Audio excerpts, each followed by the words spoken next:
प्रस्तुति।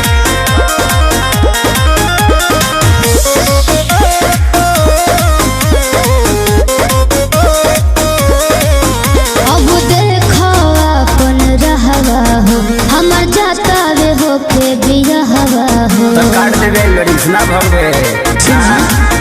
अब देखो अपन रहवा हो हमर जाता वे हो के बिरहवा हो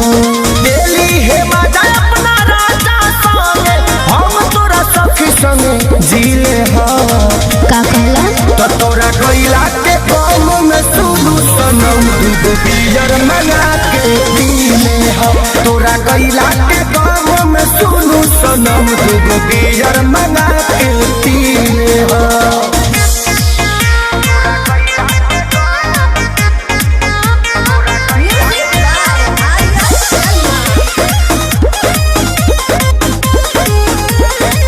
कहल बात पर ध्यान तू लगई हो कोनो गलत कदम ना उठई हो यदि हमसे गलतियां भइल होई ओके दिल के भीतरिया दबई हो अरे काट जब छपाई त काहे ना जानते रोके के प्रयास कैली हमार बस चलता पहिले तो सब कुछ हम ही रही कब भतर के खास भइली हो सब तरह ना दिलवा में हमके देना ही मिलले तो इले हो जानो तो तोरा कोइला के गाँव में सुनु सनम दूगो बियर मंगा के पीले हो तोरा कोइला के गाँव में सुनु सनम दूगो बियर मंगा के पीले हो।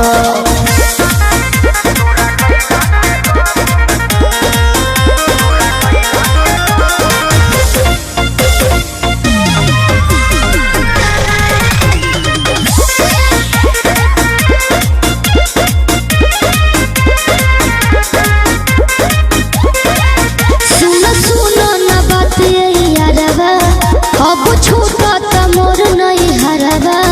हमार दिल आ दिमाग रही तोहरे लगे भले देह रही पीरा के घरवा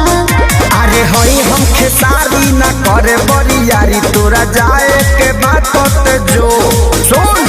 नाचन विजया के संगे विजया पसामने से यू कैन गो बोलबा रे जी सैया को दी जाके ते जइबे मुरझाई तोरा बदला में कोची कलीले हो